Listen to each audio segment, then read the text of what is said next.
연어라고 하는 어종은 강에서 태어나 바다로 가서 살다가 다 자라면 산란의 시기가 되어지면 이 산란의 때가 되면 다시 강으로 거슬러 올라와 상류에서 알을 낳는 회유성 어종이라 이렇게 말합니다. 그래서 연어는 바다로 흘러간 영양소를 다시 숲으로 가져오는 역할을 하는 아주 중요한 어종이라고 학자들은 보고 있습니다. 이 연어를 연구한 연어의 시간이라는 책이 있습니다. 이 책에서 작가는 연어가 살아남지 못하면 지구도 생존할 희망이 없다라는 어떤 주제로 이 연어에 대해서 쭉 기록해 놓은 책입니다. 이 책을 보니까 연어는 참 신비로운 물고기여서 환경의 적응력이 아주 뛰어나다고 합니다. 그래서 같은 어종이라고 할지라도 어느 강에서 사느냐에 따라서 DNA 격차가 엄청나게 심한 어종이 바로 연어라고 합니다. 그래서 연어는 원래 태어난 곳에서 아닌 장소에서 물고기를 놔두어도 이 물고기가 잘 그 환경에 적응해서 생애 중이나 외형까지 잘 조정을 해가지고 버텨내고 살아남습니다. 그래서 연어의 종류가 다양한데 왕연어, 홍연어, 은연어, 대서양연어, 곱사연어, 백연어, 스틸헤드 등 10가지 어종이 각각 다른 DNA를 갖고 있다고 합니다. 이렇게 끊임없이 적응하는 능력 덕분에 연어는 지금까지 다른 어종에 비해서 잘 살아남고 있습니다. 저는 이 연어를 보면서 인간을 보았습니다. 인간도 다시 태어난 곳으로 돌아가는 회유성 동물입니다. 그런가 하면 다른 동물에 비해 지능이 대단히 높아서 인간이라는 동물은 어떤 환경이 주어져도 끈질기게 잘 적응해서 지금까지 그 개체수를 계속 번식하며 살아오고 있습니다. 그래서 다양한 인종과 다양한 민족이 끊임없이 번식을 하고 있는 것을 볼 수 있습니다. 그러나 안타깝게도 연어는 19세기 산업혁명 이후 인간들로부터 집요한 괴롭힘을 당하기 시작합니다. 악순환의 환경오염과 자연 파괴는 연어 개체수를 급격하게 줄어들게 만들고 있다는 것이 이 사람의 생각이었습니다. 연어의 시간을 통해 작가는 지구의 종말을 예측하기도 합니다.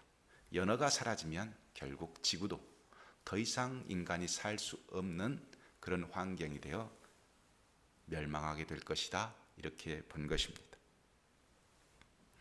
저는 이 연어의 시간이 곧 그래서 인간의 시간이 아닌가 이런 생각을 하게 되었습니다.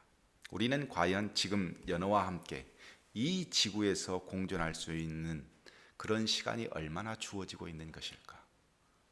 과연 우리의 후손들은 하나님이 기업으로 주신 이 땅에서 얼마나 함께 공존하면서 살 수 있을까?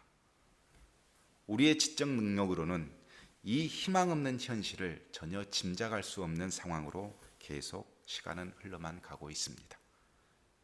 솔로몬은 전도서 1장에서 우리의 무능함과 헛된 인생을 이렇게 평가했습니다. 사람이 세상에서 아무리 수고한들 무슨 보람이 있는가? 한 세대가 가고 또 한 세대가 오지만 세상은 언제나 그대로다.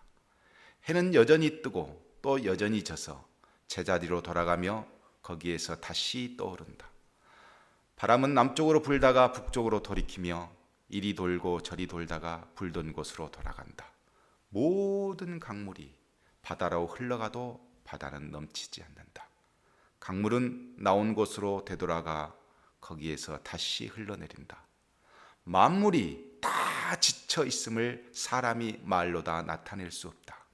눈은 봐도 만족하지 않으며 귀는 들어도 차지 않는다. 솔로몬이 말합니다. 솔로몬의 말대로 지금 온 인류는 지칠 대로 지쳐 있습니다. 사람에게는 그럼에도 만족이 없습니다. 이런 현실에서 살아가는 우리에게 진정하게 필요한 것은 무엇일까? 오늘 본문에서 인류는 왜 예수 그리스도를 필요로 했는지 답해주는 내용들이 등장하고 있습니다. 나의 수고와 몸부림치는 인생의 고뇌, 쉴 새 없이 지속돼 계속해서 우리를 자극하지만 그럼에도 불구하고 현실은 나의 의지와 상관없이 연어의 시간으로 달려만 가고 있습니다. 그러나 이 희망 없는 세상에서 예수 그리스도는 우리에게 생명의 빛이 되십니다. 주의 오심을 기다리는 대림절에 오늘 말씀을 통해서 구원을 갈망하며 되새김질하는 우리에게 빛이신 예수님이 오시면 어떤 우리에게 힘이 되어질까? 어떤 구원이 되어질까? 이런 마음을 가지면서 함께 은혜를 나누려고 합니다. 본문에서 예수님은 예루살렘에 일부러 날 때부터 맹인된 한 사람을 찾아오셔서 만나 주셨습니다. 날 때부터 맹인된 모습은 오늘날 저와 여러분이 살고 있는 우리들의 얼굴이라 이렇게 보시면 오늘 본문이 쉽게 이해가 되어집니다. 날 때부터 맹인의 특징은 곧 우리의 모습과 똑같기 때문에 그렇습니다. 먼저 날 때부터 맹인은 빛에 대한 인식이 없습니다. 단 한 번도 빛을 본 적이 없습니다. 본 적이 없기 때문에 인식도 전혀 없습니다. 여기서 빛은 예수님을 의미하고 예수님은 진리 자체를 의미합니다. 저와 여러분은 영적으로 보면 날 때부터 맹인과 같이 진리에 대한 인식이 전혀 없는 상태로 이 땅에 주어졌습니다. 하나님의 역사가 무엇인지, 영적인 빛에 대해서 아무런 무능한 그런 모습으로 어둠에서 사로잡힌 맹인과 같은 모습으로 이 땅에 존재하고 있다는 겁니다. 요한복음 1장에 보면 영적 맹인인 우리의 상태를 잘 요약해 주는 내용들이 등장합니다. 요한은 진리이며 생명이신 예수님의 빛으로 세상에 왔을 때 인간들, 즉 영적 맹인과 같은 인간들이 어떻게 반응했는가 자세히 기록해 놓았는데 5절에 먼저 이렇게 이야기합니다. 빛이 어두움에 비추되 어두움이 깨닫지 못했다 그랬습니다. 깨닫지 못했다. 어두움이 힘을 다해 취하지 못했다. 이런 의미를 가지고 있습니다. 우리는 영적 맹인으로 어두움에 사로잡혀서 빛을 취할 수 있는 그런 것이 아니었어요. 그런 상태가 아닙니다. 마치 출애굽 백성들이 스스로 출애굽할 수 없는 상태와 같은 어두움의 노예였습니다. 빛을 취하지, 즉 이기지 못했다 이렇게 번역하기도 합니다. 그런 상태가 저와 여러분의 상태였어요. 9절과 10절에는 또 요한은 이렇게 증명합니다. 참 빛, 곧 세상에 와서 각 사람에게 비치는 빛이 있었나니 그가 세상에 계셨으며 세상은 그로 말미암아 지은 바 되었으되 세상이 그를 알지 못하였고 라고 합니다. 알지 못하였단 말은 관계하지 못했다. 즉 인간이 빛과 관계하지 못했어요. 예수님과 관계할 수 있는 그런 상태가 아니었다는 겁니다.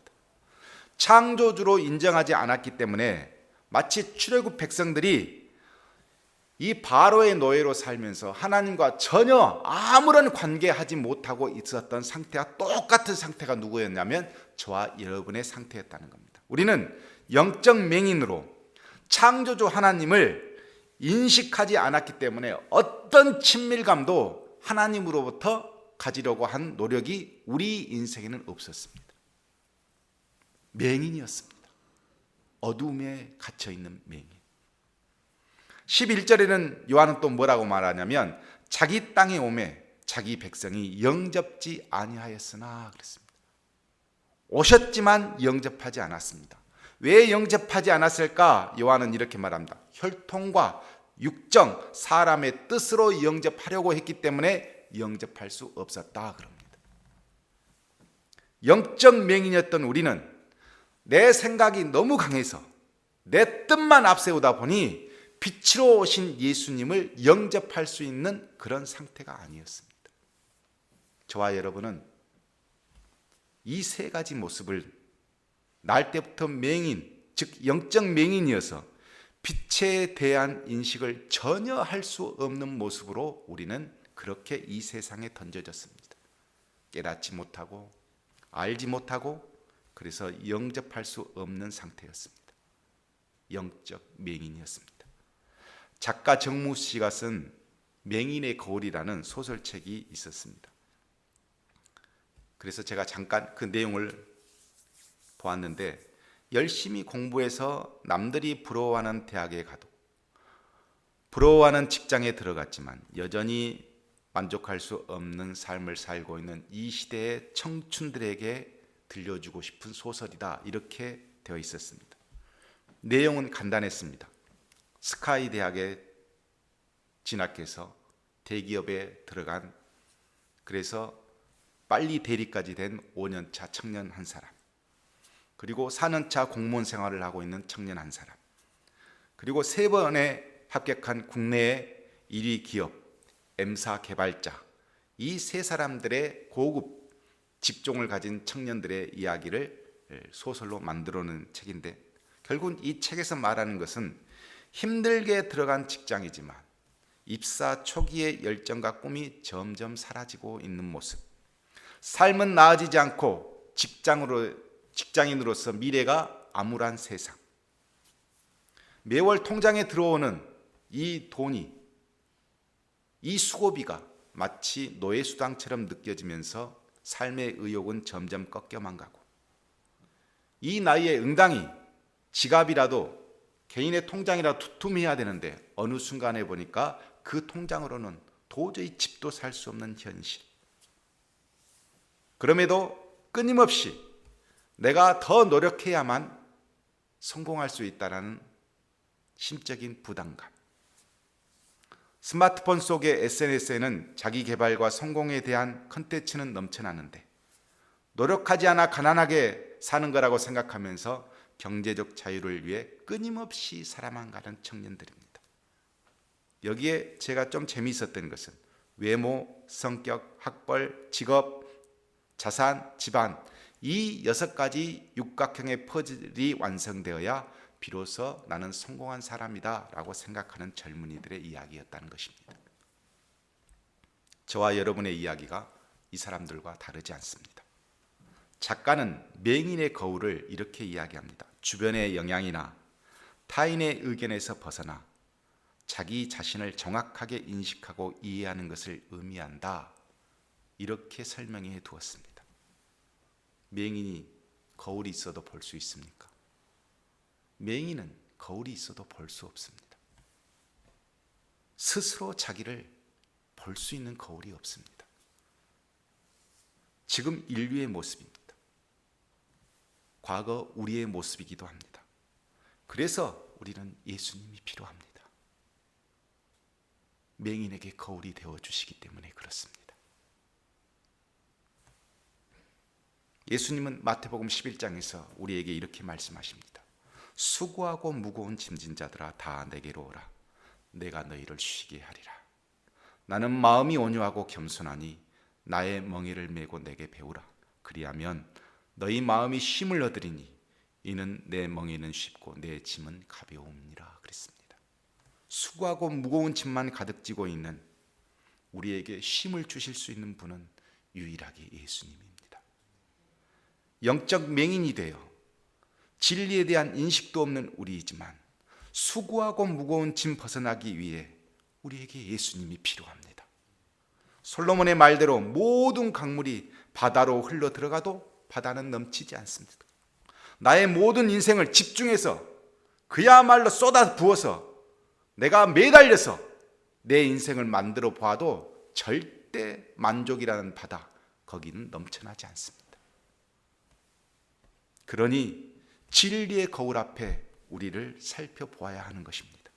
맹인의 거울을 펼쳐야 드디어 나라고 하는 존재가 보이기 시작합니다. 나는 무엇을 위해 존재하였는지, 무엇을 위해 살아가고 있는지, 그 거울이 필요한데 그 거울이 바로 예수님입니다. 예수님은 맹인에게 거울을 주실 수 있는 그런 빛으로 오신 분이라는 것입니다. 두 번째로, 날 때부터 맹인에게 있어서 특징은 빛에 대한 인식이 없으니까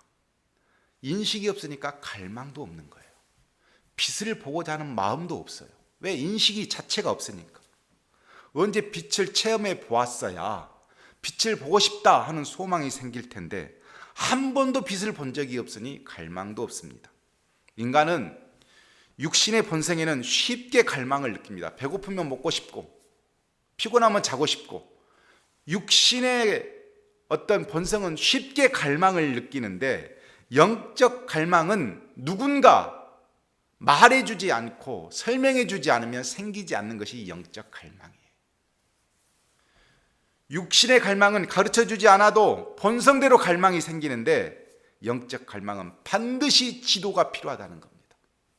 우리 성도님들이 왜 우리 교회에 와서 예배를 드립니까?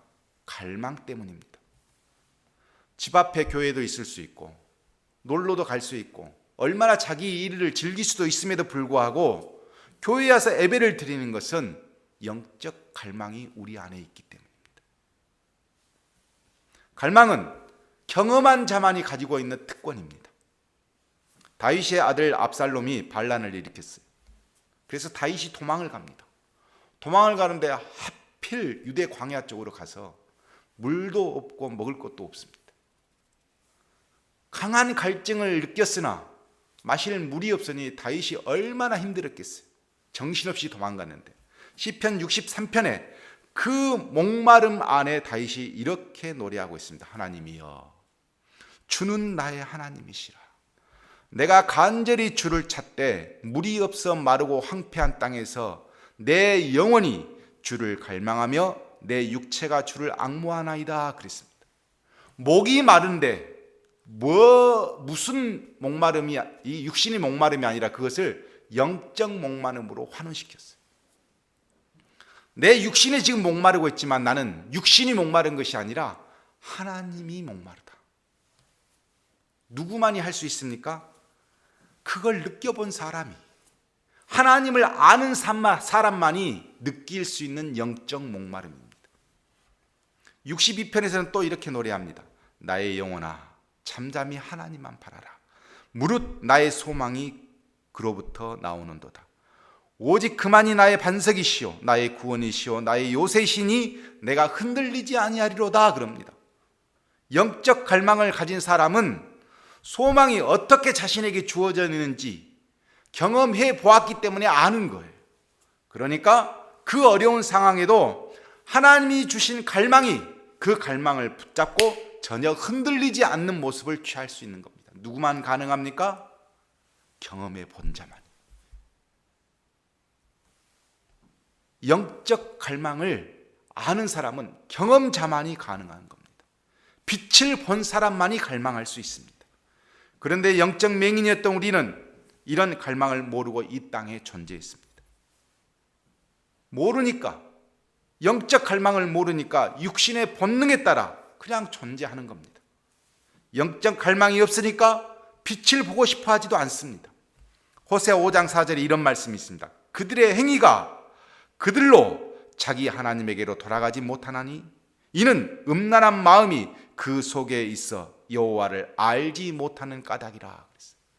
왜 죄를 짓고 왜 음란한 마음을 계속 유지하면서 이 인간들이 짐승처럼 살아갈 수밖에 없습니까? 하나님을 알지 못하기 때문에. 그러니까 소망하지 못하는 겁니다. 저는 고등학교 때 미치광이 사람을 보았습니다. 옷을 벗고 운동장을 하루 내내 뛰어다니는 사람이 있었습니다. 부끄러운지도 모릅니다. 배고픈지도 몰라요. 땅에 떨어지는 음식 애들이 갖다 주면 그거 먹고 좋아합니다. 왜? 전혀 의식이 없으니까. 그러니 갈망이 없는 거예요. 부끄러운지도 모르고 뭘 먹어야 할지도 모르고 배만 부르면 되는 그런 삶, 그런 삶을 저와 여러분이 함께 살았던 겁니다. 그런데 우리는 다윗에게 영적 갈망을 보았습니다. 다윗은 경험했거든요. 빛이 무엇인지 알거든요. 하나님의 은총이 무엇인지 알거든요. 그러니까 갈망합니다.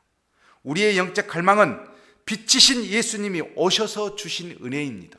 우리가 취한 것이 아닙니다. 오셔서 우리에게 주신 겁니다.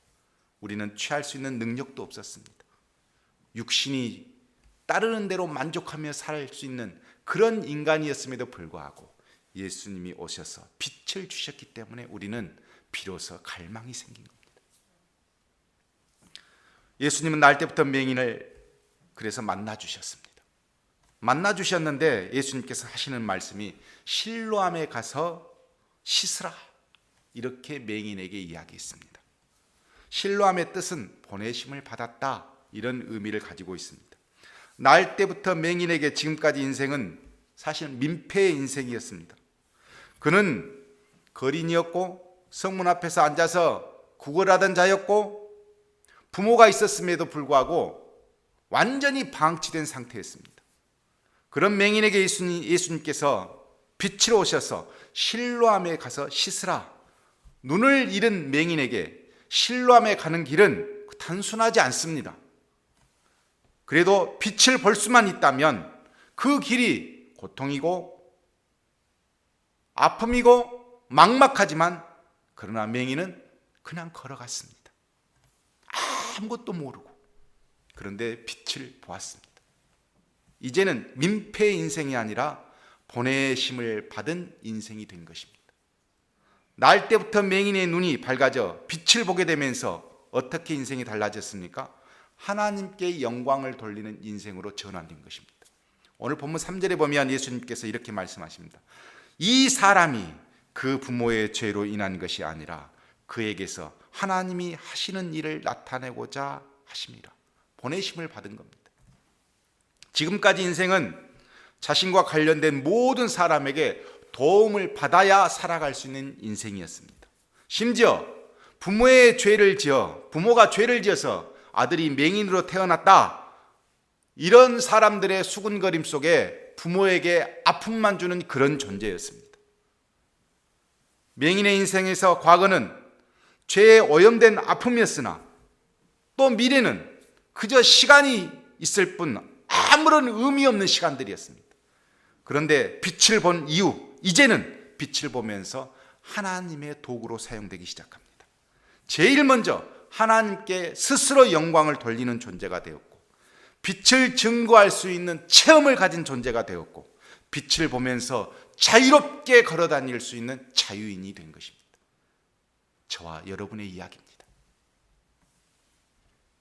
말씀을 마치겠습니다. 사도행전 9장에 보면 사울이라고 하는 청년이 유대 종교 지도자 대제사장의 공문을 받아서 다메섹에 있는 그리스도인들을 잡아 핍박하기 위해서 길을 떠납니다. 사울이라고 하는 사람, 이 사람은 원래 어려서부터 길리아 다소에서 태어났습니다. 이 길리아 다소는 휴양도시입니다. 아무나 살 수 있는 사람이 아니고 돈이 많거나 권력을 많이 가지거나 둘 중 한 그런 휴양도시에서 살았습니다.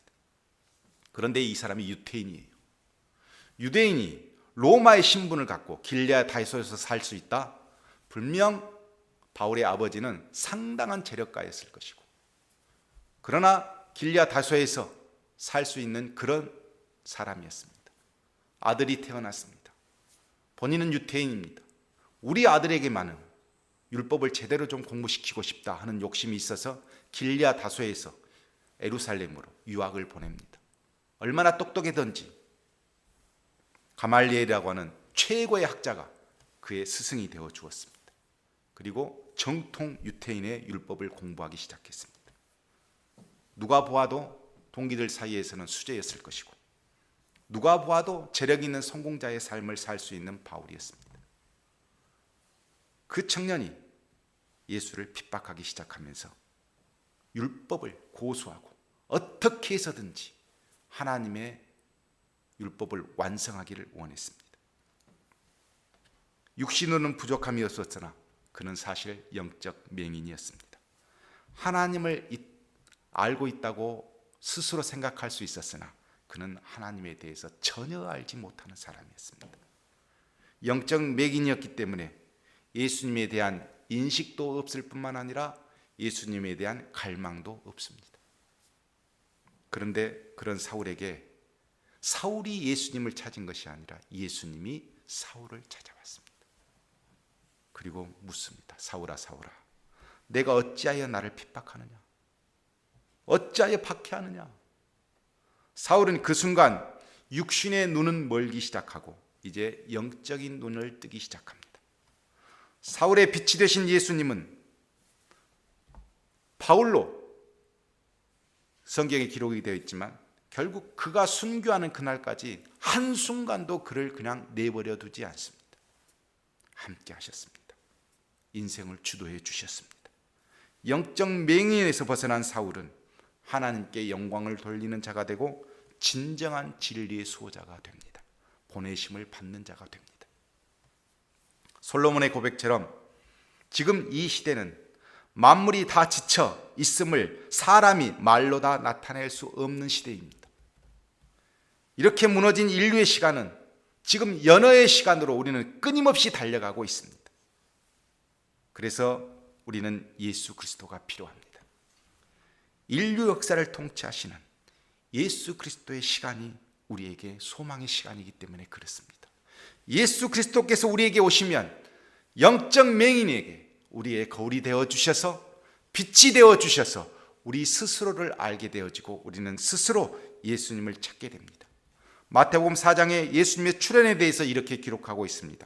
흑암에 있는 백성이 큰 빛을 보았고 사망의 땅과 그늘에 앉아 있는 자들에게 빛이 빛이었도다 그랬습니다. 예수님은 말씀하십니다. 나는 세상의 빛이니 나를 따르는 자는 어두움에 다니지 아니하고 생명의 빛을 얻으리라 말씀하셨습니다. 여러분, 왜 우리가 이렇게 성탄을 고대하고 지금부터 대림절이라고 하는 절기를 두면서 예수님을 기다리고 있습니까? 여러분과 제가 맹인이었기 때문에 그랬습니다. 여러분과 저에게는 소망이 없었기 때문에 그랬습니다.